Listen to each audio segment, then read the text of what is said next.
नमस्कार प्यारे बच्चों, मेरे चैनल स्टडी लाइफ में मैं आप सभी का वेलकम करती हूँ। मैं आज आप लोगों के लिए बाल विकास के 10 महत्वपूर्ण प्रश्न लेकर आई हूँ, जो कि आगामी परीक्षा pre BEd, pre DElEd, CTET exam के दृष्टिकोण से बहुत ही महत्वपूर्ण है। तो आइए आज की क्लास आरंभ करते हैं। देखते हैं पहला क्वेश्चन। निम्नलिखित में से कौन सा समझ के लिए शिक्षण को प्रदर्शित नहीं करता है? लास्ट में देखिए, नहीं करता है। आपको क्वेश्चन को ध्यान से पढ़ना है। कई बार क्या होता है कि हम जल्दबाजी में देख नहीं पाते हैं कि लास्ट में क्या लिखा है। तो यहाँ पे लिखा है समझ के लिए शिक्षण को प्रदर्शित नहीं करता। आइए ऑप्शन की ओर बढ़ते हैं। ऑप्शन ए, नियम कैसे काम करता है इसे स्पष्ट करने हेतु उदाहरण उपलब्ध कराने के लिए विद्यार्थियों को पढ़ाना। ऑप्शन बी, समानता और अंतर देखने एवं सादृश्यता स्थापित करने के लिए विद्यार्थियों की सहायता करना। ऑप्शन सी, विद्यार्थियों को एकाकी तथ्यों और प्रक्रियाओं को याद करने के योग्य बनाना। ऑप्शन डी, परिघटना या अवधारणा को अपने शब्दों में अभिव्यक्त करने के लिए विद्यार्थियों को कहना। तो निम्नलिखित में से कौन सा समझ के लिए शिक्षण को प्रदर्शित नहीं करता? तो नियम कैसे काम करता है इसे स्पष्ट करने हेतु उदाहरण उपलब्ध कराने के लिए विद्यार्थियों को पढ़ाना, ये समझ के लिए शिक्षण प्रदर्शित करता है। ऑप्शन बी, समानता और अंतर देखने एवं सादृश्यता स्थापित करने के लिए भी विद्यार्थियों की सहायता करना, ये भी समझ के लिए शिक्षण को प्रदर्शित करता है। ऑप्शन डी, परिघटना या अवधारणा को अपने शब्दों में व्यक्त करने के लिए विद्यार्थियों को कहना, ये भी समझ के लिए शिक्षण को प्रदर्शित करता है। लेकिन ऑप्शन सी, विद्यार्थियों को एकाकी तथ्यों और प्रक्रियाओं को याद करने के योग्य बनाना, ये समझ के लिए शिक्षण को प्रदर्शित नहीं करता। अगर हम उन्हें कहेंगे कि प्रक्रियाओं को आप याद कीजिए, उसके बस योग्य बनाएंगे याद करने के योग्य, तो ये समझ के लिए शिक्षण को प्रदर्शित नहीं करता है। तो इसका राइट आंसर रहेगा ऑप्शन सी। नेक्स्ट क्वेश्चन की ओर बढ़ते हैं। नेक्स्ट क्वेश्चन है, विद्यार्थी जो पहले सीख चुके हैं उसकी पुनरावृत्ति और प्रत्यय स्मरण में शिक्षार्थियों की मदद करना महत्वपूर्ण है, क्योंकि नई जानकारी को पूर्व जानकारी से जोड़ना सीखने को समृद्ध बनाता है। पूर्व पाठों को दोहराने का यह प्रभावी तरीका है। यह शिक्षार्थियों की स्मृति को बढ़ाता है, जिससे सीखना सुदृढ़ होता है। ऑप्शन डी, यह किसी भी कक्षा अनुदेशन के लिए एक सुविधाजनक शुरुआत है। तो शिक्षार्थी जो पहले सीख चुके हैं उसकी पुनरावृत्ति और प्रत्यय स्मरण में शिक्षार्थियों की मदद करना महत्वपूर्ण है, क्योंकि नई जानकारी को पूर्व जानकारी से जोड़ना सीखने को समृद्ध बनाता है। तो इसका राइट आंसर रहेगा ऑप्शन ए। नेक्स्ट क्वेश्चन की ओर बढ़ते हैं। नेक्स्ट क्वेश्चन है, निम्नलिखित में से कौन सा कथन सीखने के बारे में सही है? सीखना उस वातावरण में प्रभावी होता है जो संवेगात्मक रूप से सकारात्मक हो और शिक्षार्थियों को संतुष्ट करने वाला हो। या सीखने के लिए किसी भी चरण पर सीखना संवेगात्मक कारकों से प्रभावित नहीं होता। सीखना मूल रूप से मानसिक प्रक्रिया है। ऑप्शन डी, इनमें से कोई नहीं। तो कौन सा कथन सीखने के बारे में सही है?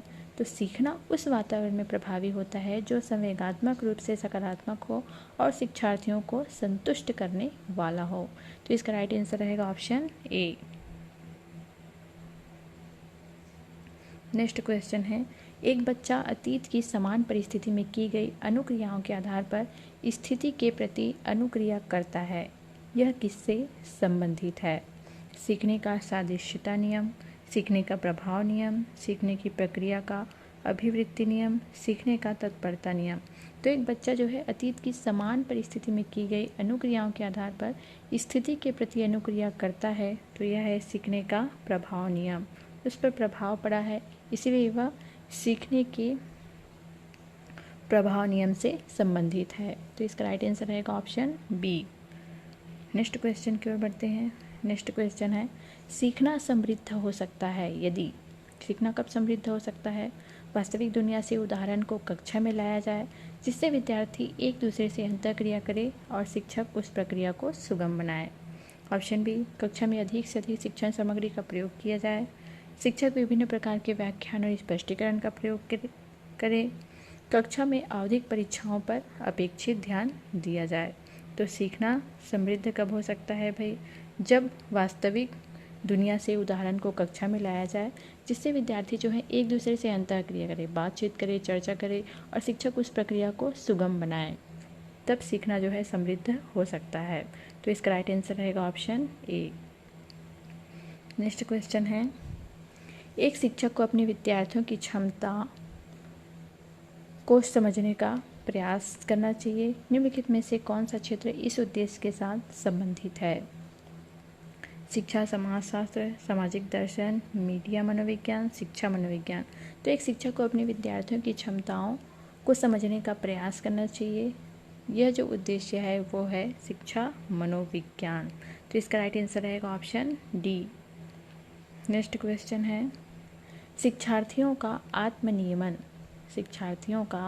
आत्मनियमन खाली स्थान की ओर संकेत करता है। विद्यार्थियों के व्यवहार के लिए विनिमय बनाना, विद्यार्थी निकाय द्वारा बनाए गए नियम विनिमय, स्व अनुशासन और नियंत्रण, अपने सीखने का स्वयं पर्यवेक्षण करने की योग्यता।